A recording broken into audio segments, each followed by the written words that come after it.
C'est là où il y a 25 personnes qui arrivent. Bonjour à tous. Nous sommes ravis aujourd'hui d'accueillir Jacques Fumex, médecin gastro-entérologue et aussi formateur de praticiens en régulation émotionnelle. Alors, Jacques Fumex, le thème d'aujourd'hui, c'est ces émotions qui nous rendent malades. La première question que j'aimerais poser, c'est que c'est pas un peu culpabilisant de dire ça à des gens. Alors pour les petits bobos, les grands bobos, ça va, mais pour certaines maladies, est-ce que c'est pas un peu culpabilisant de faire ce lien entre émotion et somatisation maladie? Alors je dirais que c'est pas plus culpabilisant que d'avoir les yeux marrons ou bleus. On l'a pas choisi, c'est comme ça. Et les émotions qui nous rendent malades, ce sont des émotions dont le plus souvent on n'a pas conscience, donc on l'a pas fait exprès. Et c'est vrai que souvent on souffre de quelque chose et on en rajoute une couche avec la culpabilité. Donc je crois que dans nos attitudes de praticiens, d'accompagnants, il faut être très rassurant.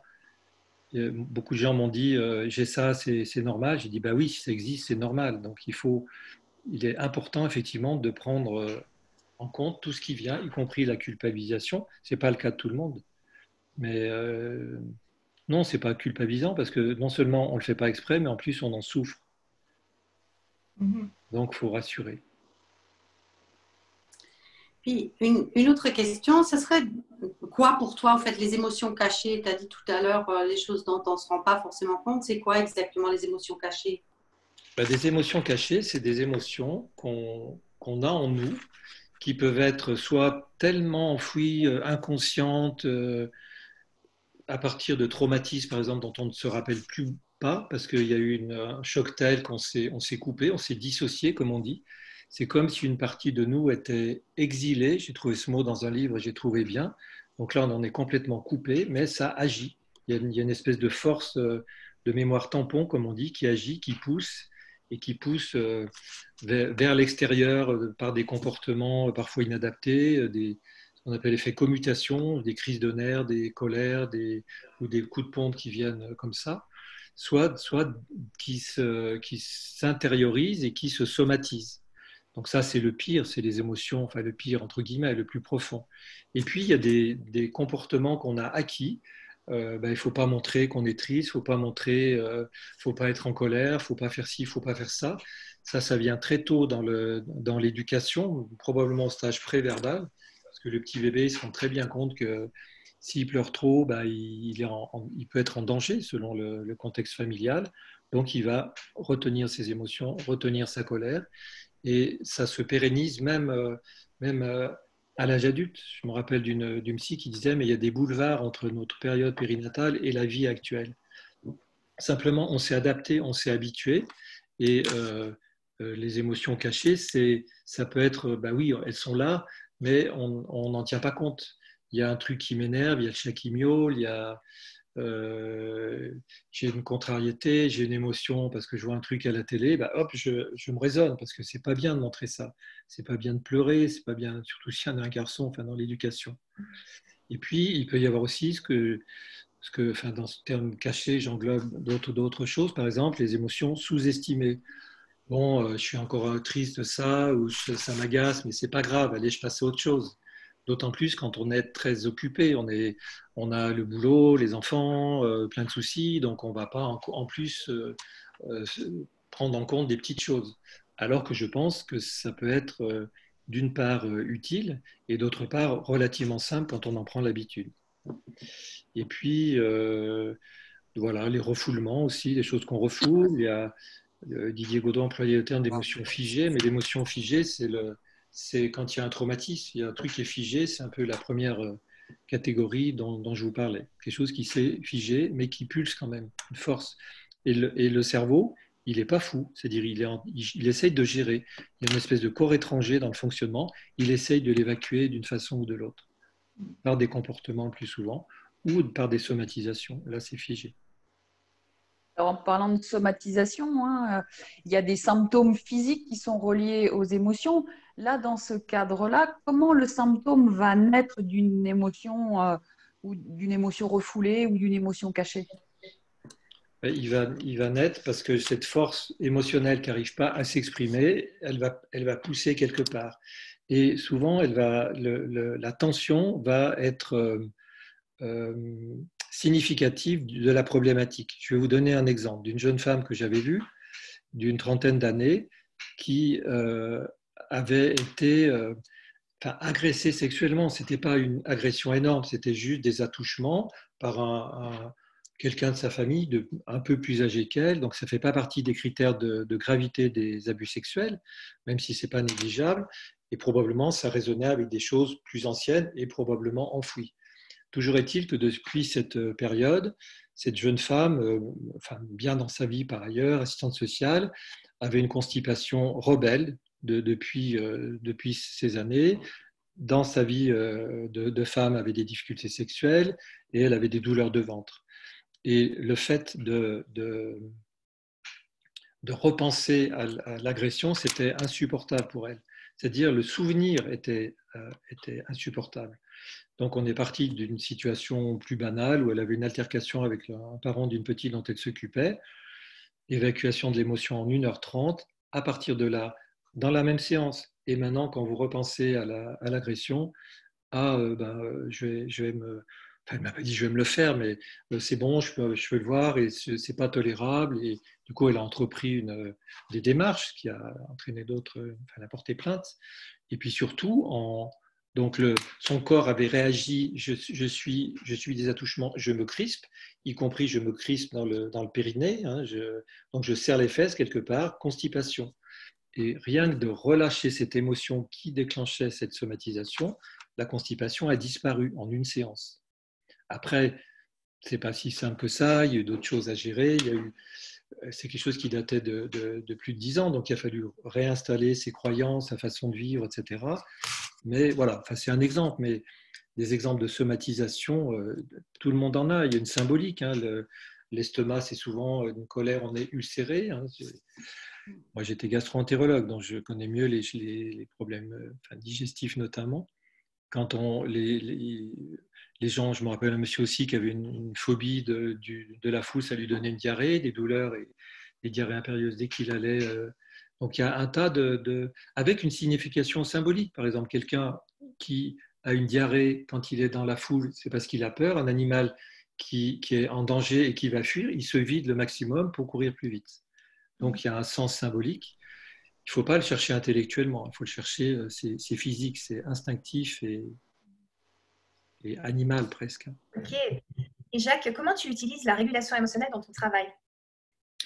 Alors, indépendamment de ces problèmes psychosomatiques, moi j'ai beaucoup simplifié les choses. Je fais toujours des séances traditionnelles, donnez-moi une situation.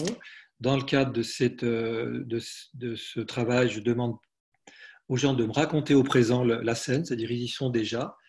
Je ne leur demande pas de choisir l'instant, c'est-à-dire dès le moment la personne, je rentre dans la pièce, je vois il y a ma belle-mère, dès que je croise son regard, fermez les yeux, ça fait quoi dans votre corps? C'est-à-dire je ne dis pas choisissez l'instant parce que je pense que ça fait remonter dans le mental. Donc je me fie beaucoup à ce que j'observe et à ce qu'exprime la personne. Pas trop de temps d'attente, c'est presque on tire avant de viser. Hein. Donc ça, je le fais dans les schémas classiques.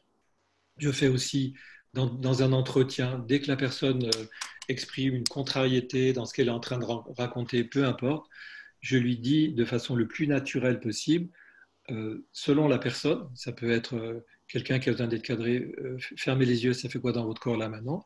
Ou ça peut être plus poli, ça vous ennuie de me dire ce que vous sentez dans votre corps là maintenant? Tout est possible. Et j'insiste un petit peu, c'est-à-dire le but, c'est la personne qui est dans une sorte d'ébullition émotionnelle. Je prends l'exemple, on la prend par les pieds, on la remet là maintenant. C'est important de dire ce que vous sentez là maintenant. Ah oui, mais je me souviens. Non, là maintenant, qu'est-ce que vous sentez? Voilà. Et puis après, il y a le cadre.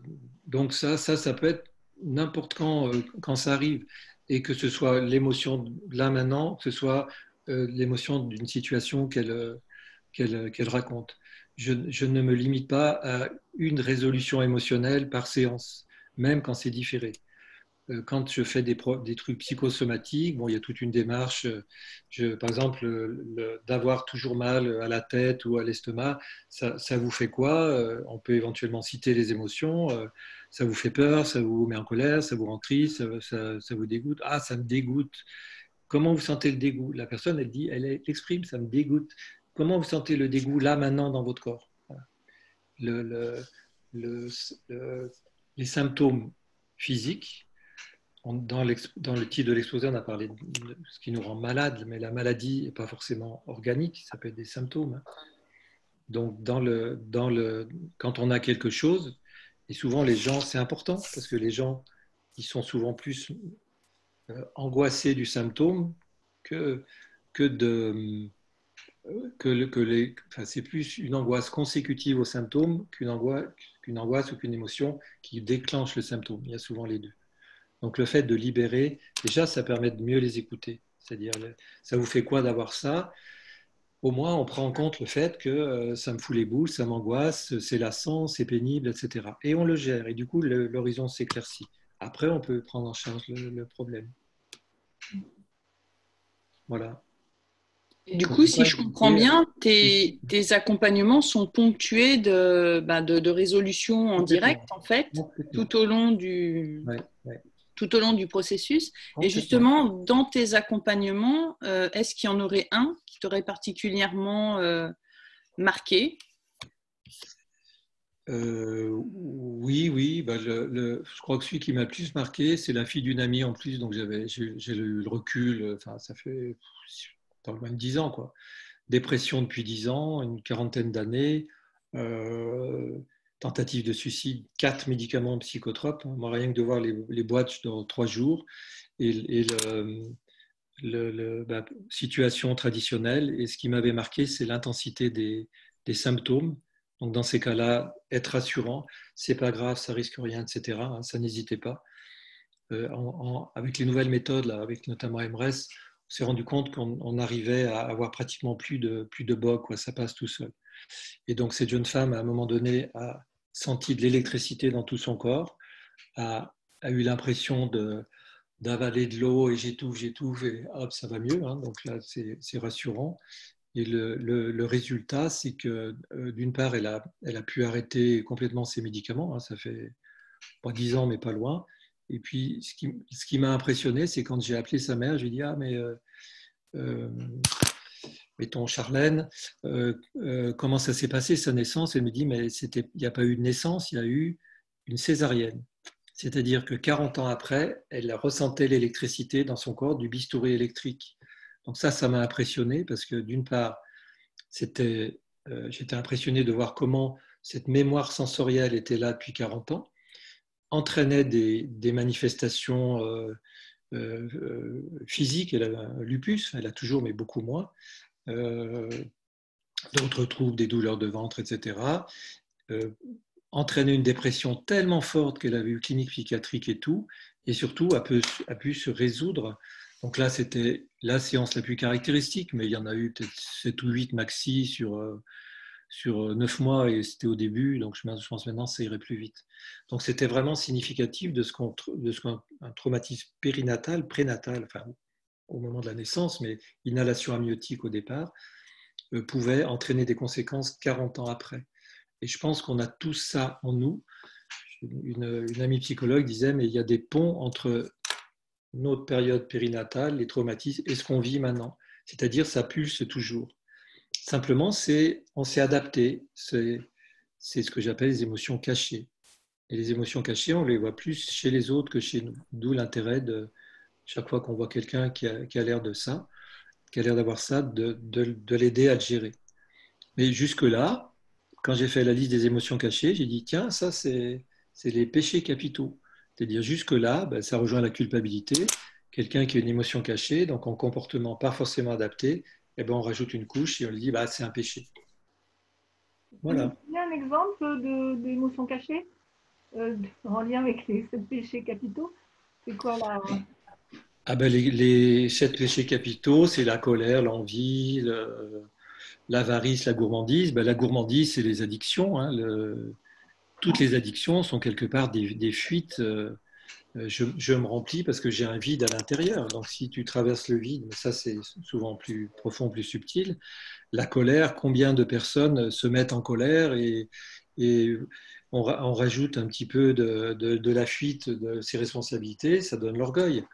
Mais tout le monde, combien de fois on a tendance à reprocher à l'autre notre impuissance quelque part. C'est-à-dire, c'est pas moi. Combien de fois on rationalise pour expliquer des choses, mais si on fait rien, on arrête de penser, ça fait quoi, ça me fait quoi là maintenant? Ben, j'ai un vide, j'ai la colère, mais je la décharge sur l'autre. Ok. Nous arrivons au terme de l'émission. Jacques, est-ce que tu voudrais bien nous faire passer le message qui est le plus important là maintenant pour conclure cette émission? Alors, il y a deux choses que je voulais dire. Premièrement, si vous gérez des problèmes psychosomatiques, soyez humble et modeste. Ça ne va pas se résoudre en une séance de résolution émotionnelle. Aucune méthode ne résout tout en une fois. Donc, il faut connaître ses limites. Je citais le conseil mon premier patron de stage qui disait: méfiez-vous, les fonctionnels, entre guillemets, finissent toujours par mourir de quelque chose. Donc, toujours rester vigilant, connaître ses limites. La deuxième chose qui est peut-être encore plus importante, quand on libère ses émotions, quand on les résout, si je peux dire, enfin pas les émotions utiles, mais les émotions inadéquates, hein, c'est de ça qu'on parle, quand on les libère, on ouvre sa conscience. Et quand on ouvre sa conscience, ben, on tombe sur d'autres couches plus profondes, mais tant mieux, il faut le savoir, que c'est bien.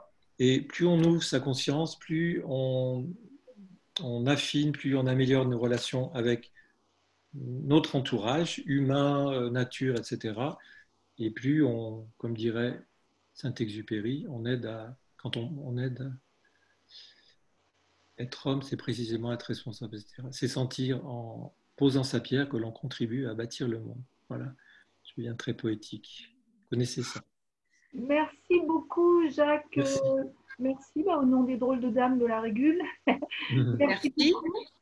Et puis, qui est-ce qui va annoncer l'émission de demain? Le thème, c'est sur la... C'est un thème semi-surprise, donc on verra. Ok, d'accord. Très bien. Merci beaucoup. Merci encore, Jacques Mex. À bientôt. Merci. À bientôt. Merci. Au revoir. Au revoir.